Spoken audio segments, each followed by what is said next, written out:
Je n'approuve point ceux qui veulent changer la pantoufle de verre, dans Cendrillon, disant que ce n'est point du verre, et qu'il n'y eut jamais de pantoufle de verre, chose dure et cassante, mais qu'il s'agit de verre, qui est fourrure souple et chaude. Remarquez qu'il y a bien d'autres choses impossibles, dans les autres contes et dans celui-là.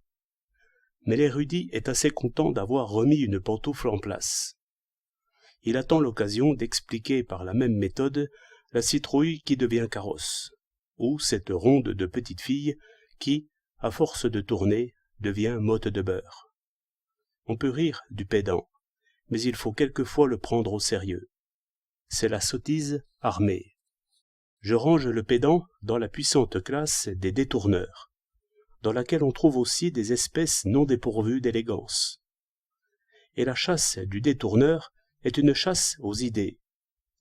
Dès qu'une idée s'envole, il la tue, comme on tue les idées en détournant de les chercher. L'esprit se jette sur quelques pauvres relations bien aisées à saisir et à redresser. Il rit de cette victoire facile, et le détourneur marque un point. J'ai dit souvent que tous les contes sont vrais, mais ce n'est pas assez dire. La profonde sagesse populaire est plus rusée que nos philosophes.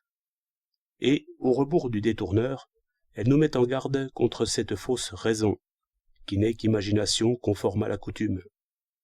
Et par un piquant moyen, aussi ancien que l'espèce humaine, qui est de nous jeter l'absurde aux yeux, de grossir et de redoubler l'impossible, par quoi l'imagination est définie, en même temps qu'elle est éveillée, et rappelée à son rôle de folle.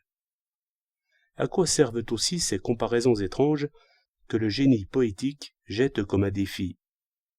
J'admire la grandeur des enfants, qui ne discutent jamais sur la lettre. Non qu'ils saisissent d'abord l'esprit, mais ils savent bien que l'esprit ne vise pas ce maigre gibier. Ainsi, en s'amusant de l'absurde, ils ne déshonorent pas l'esprit, mais au contraire, ils l'honorent. Par la croissance qu'ils sentent à l'œuvre en lui, et qui lui donne espoir et patience, ce bel âge voit grand. Il attend quelque chose de mieux que des fictions cohérentes. Certes, il y a de la majesté à laisser jouer l'imagination en même temps que le corps, et par les mêmes lois.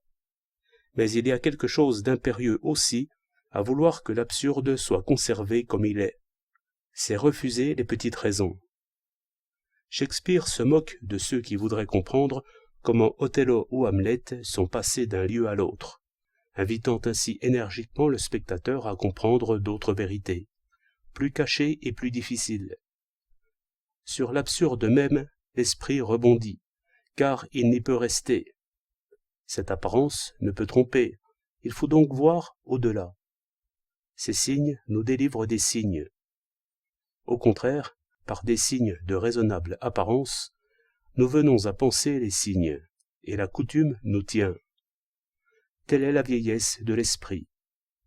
Telle est aussi la décadence des religions, qui, à la longue, a formé cet emmêlement dogmatique qui joue la grandeur.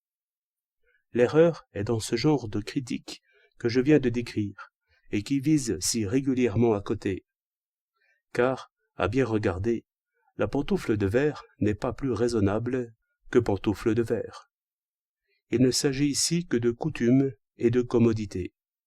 La logique est bien au-dessus, autant que l'entendement est au-dessus de l'imagination. Les contes sont vrais ou faux au regard de la coutume, non au regard de la logique. Ainsi, les contes sont vrais, et les religions aussi sont vraies. Cela ne coûte rien à la raison. Telle est la première démarche d'une critique digne de ce nom.